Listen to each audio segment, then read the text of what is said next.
Ребята, всем привет! Я рад вас приветствовать на нашем канале. Как вы знаете, мы занимаемся ремонтом автомобилей марки Great Wall Haval. Сегодня у нас пойдет речь о Hover H5 с дизельным мотором. Ситуация следующая. Хозяин со мной связался. Значит, говорит, у нас на 122 тысячах, говорит, чуть-чуть, говорит, не успели мы, говорит, ремень ГРМ поменять. У нас рванул ремень. Кстати, автомобиль из северной столицы, из города Санкт-Петербург. У нас рванул ремень. Мы отдали где-то там в Санкт-Петербурге на ремонт. Там что-то, какие-то манипуляции проделали. В общем, по итогу человек проездил что-то там, по-моему, около 20 тысяч километров. И у него опять начался перегрев. Он отдал его своему знакомому на ремонт, на замену прокладки. Значит, говорит, когда разбирали, там увидели много-много всего интересного. И вспоминали тех, кто туда лазил, очень нелестным словом, скажем так. Вот. И заметили на цилиндрах задиры вертикальные такие. Хотя, что я вам рассказываю? Сейчас все увидите.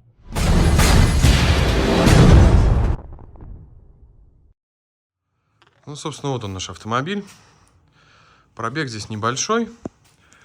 По истории, значит, здесь 12 или 13 тысяч километров назад оборвало ремень ГРМ. Людям перебрали. Собственно, вот в таком он виде к нам приехал. Здесь все содержимое в салоне, в багажнике.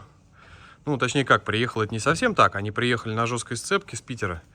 И потом уже из автомобиля перегружали все сюда. Но да не суть. Пробега у нас здесь сейчас 137 тысяч. Там на 122, по-моему, как хозяин говорил, был обрыв.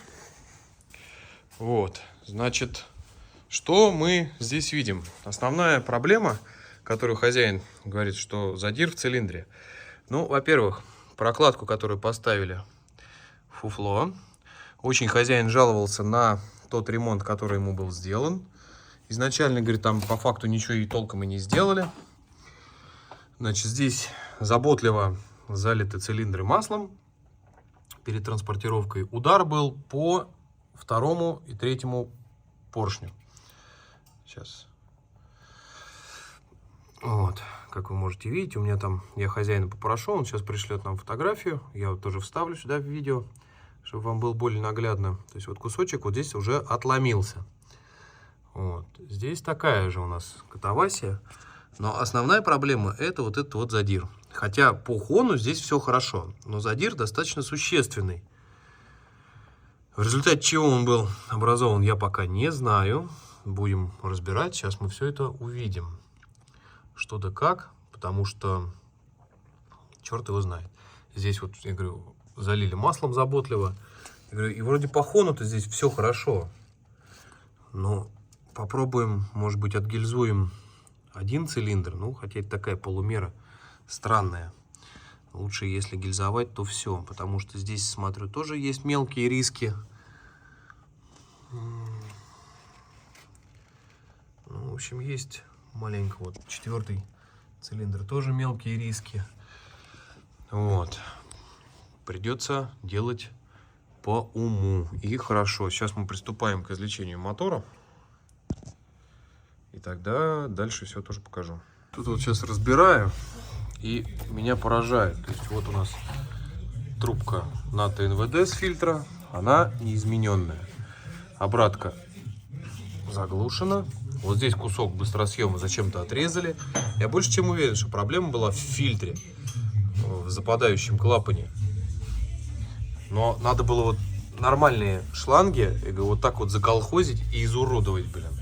Собственно, как я и говорил, фильтр стоит говно. Это якобы Delphi, якобы оригинальный.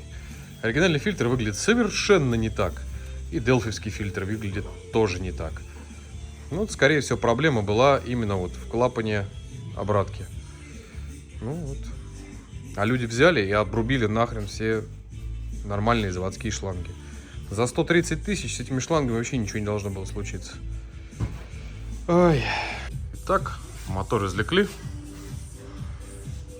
В принципе, все нормально, никаких проблем. Сейчас будем разбирать. Собственно, поддон вот мы вскрыли. Здесь на поддоне какая-то мелочевка есть. Сейчас будем разбираться, что это. Вот здесь вот тоже какие-то мелкие осколки. Тут вот, собственно, тоже вот какая-то мелочевка есть, но это не металлическая. Больше похоже на пластмассовая. Хотя непонятно, откуда здесь пластику взяться. Но мы сейчас попробуем подобрать эти осколочки и помыть их, посмотреть, что это такое. Ну, собственно, вот достал я и нашел еще вот осколочек гидрокомпенсатора. Это еще, видать, со времени обрыва ремня. Какая-то мелкая фольга, но ничего критичного, по идее, ничего не должно быть. Ну вот, разобрали маслонасос. Ничего хорошего здесь нету. Потому что вот вы можете видеть, здесь хорошенько так уже покаталось. Здесь на роторе то же самое. Достаточно серьезные выемки. Ну, маслонасос на этих моторах не самое крепкое место, скажем так. Ну, хотя, если учесть тот факт, что мотор рассчитан на 200 тысяч километров максимум, как заявляет производитель, то, в общем-то, ничего необычного в этом нету. Здесь сейчас метим шатуны и откручиваемся. Но я думаю, что, скорее всего, с вкладышами здесь все более или менее нормально. И никаких проблем мы здесь не встретим. Вот, собственно, я снял уже бугеля у нас шатунные. И что мы видим, да? Первый, второй, третий, четвертый. На третьем уже как-то износ посильнее, но можно наблюдать, что здесь все-таки в масле присутствовала какая-то грязь. Уже даже не то, что грязь, а уже именно металлические частицы, потому что вкладыши здесь уже так подизношены достаточно неплохо для этого пробега, хотя такого быть не должно, в принципе. Вот, сейчас я снял постель коленвала, подзамыл вкладыши, то есть можно наблюдать, что здесь уже такой достаточно серьезный износ идет. То есть, в масле откровенно что-то плавало. По коленвалу здесь как бы никаких претензий у меня нету. Все шеи в нормальном состоянии. Я думаю, что обойдемся банально полировочкой, легкой, и все будет хорошо. А вот с нагруженными шатунными вкладышами ситуация сильно хуже. Здесь уже достаточно серьезная выработка. Но это все менять и все равно блок гильзовать, поэтому здесь вкладыши не нагруженные, достаточно в хорошем состоянии. Вот. Ну, сейчас вытащим поршня, там будет более понятно. Так, вот извлек я поршня, я их здесь ополоснул очистителем. То есть первый цилиндр, здесь у нас все более или менее нормально, даже кольца достаточно чистые. Второе, здесь первое компрессионное уже подсело, и кольцо маслосъемное уже чуть-чуть более грязное. Третий цилиндр, здесь уже еще больше сели кольца, и уже более запачканное, скажем так, засранное, если быть более правильным, маслосъемное. Ну и четвертый цилиндр хуже всех у нас получается. Здесь уже оба кольца сели. Вот. И маслосъемное, это вот сейчас вымылась грязь. Грязи было на самом деле очень много. Можно сделать вывод о том, что применялось не самое качественное масло. Вроде как хозяин говорил, что заливали кастрол. Ну, кастрол не очень подходит для этого мотора, потому что очень много отзывов я слышал о том, что он его жрет просто ведрами, причем жрет это масло. Не знаю. Да и вот судя по вот этому нагару масляному, сажевому, вот это, например, ЗИК, который мы льем, да, вот можно, вот здесь вот хорошо видно. ЗИК, который мы льем, таких отложений не оставляет. То есть у него достаточно хорошие моющие свойства. Я понимаю, что это дизельный мотор, он в любом случае масло чернеет быстро достаточно. Но вот этих отложений не остается. ЗИК, я говорю, и разбирали мы моторы после ЗИКа. Моторы достаточно чистые. поэтому не знаю. Может быть, масло такое некачественное лилось, поэтому такие проблемы возникать начали. Потому что в целом по поршням-то как бы, ну вот видно, да, задира. То есть где-то его, видать, подогревали еще маленько. Какая-то грязь попадала. Вот они. Вся вот эта мелкая риска. Это вот ненормально.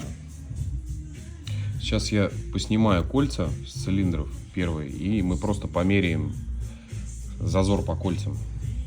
Так, вот мы взяли натуромер, настроили его на номинал.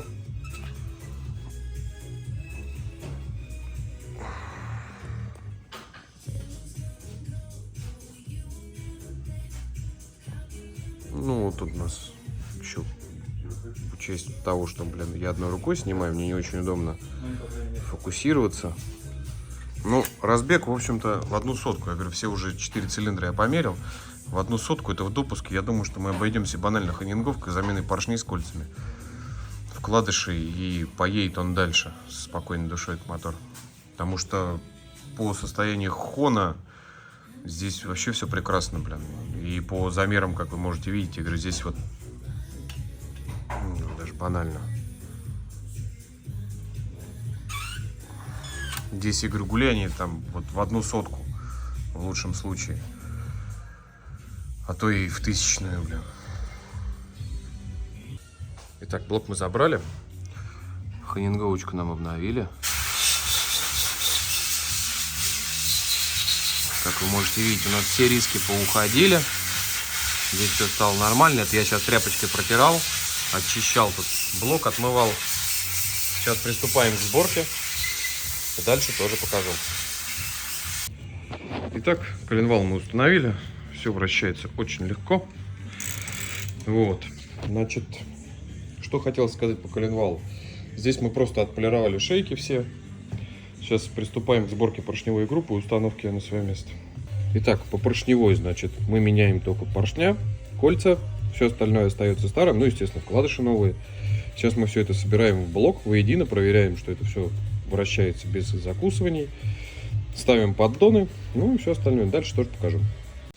Тут сейчас отмывал трубку теплообменника, ну, который масляный. Смотрю, там что-то внутри трубки. Вытаскиваю. Какая-то заглушка, пружинка. Еще что-то непонятное, мистика. Ну вот, собственно, почти и собран весь наш блок. Осталась тут мелочевка. Повесить водяной насос, термостат, шланги и прочее. Но термостат мы будем ставить, наверное, в конце с помпой, чтобы нам был доступ к компрессору кондиционера вот здесь. Повесить. Можно сейчас будет быстренько прикрутить лапы. Вот, и завтра его уже будут внедрять. Ребята, меня, к сожалению, не будет. Я уже буду снимать потом, когда это будет все установлено. Тут вот сейчас собираем ГРМ, последнее приготовление, и меняю, ну, устанавливаю обратно шкив. Шкив это тоже мененный, он без демпфера. То есть метки ГРМ сейчас стоят правильно. То есть здесь совпадает, там совпадает на самой шестерне.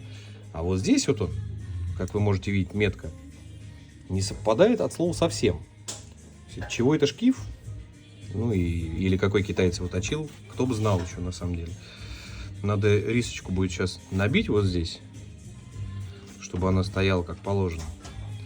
И тогда будет все нормально. Так, мотор собран. Сейчас дозаливается антифриз.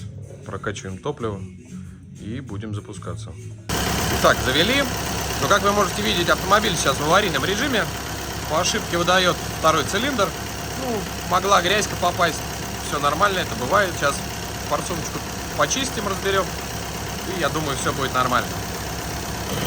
Ну, собственно, вот форсунку почистили, завели. Сейчас мотор работает ровно. Хорошо, сейчас закрываем кожух и ГРМ. По антифризу мы его уже прокачали. Ну, в общем-то, и все. На этом история с этим автомобилем заканчивается. Ну, собственно, вот они, первые километры на отремонтированном двигателе. Сейчас мы спокойненько его прокатимся. Поймем, что у нас все хорошо. Хотя, в принципе, я это и так уже понимаю. Здесь и без этого все хорошо.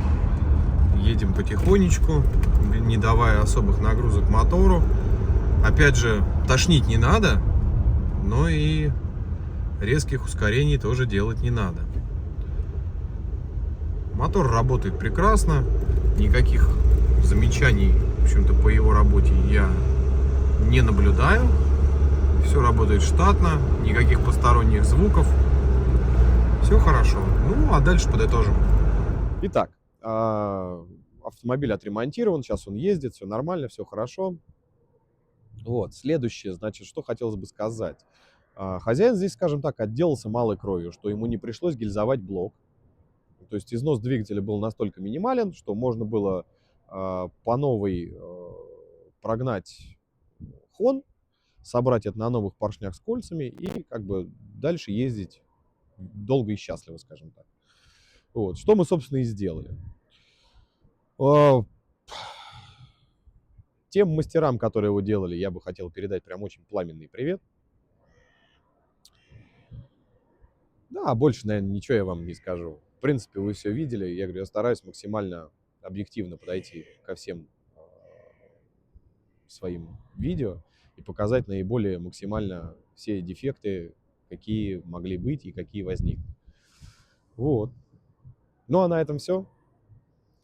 Подписываемся на канал, ставим лайки, пишем комментарии. Всем всегда отвечу, всем всегда рад. Всем всего хорошего. Пока-пока.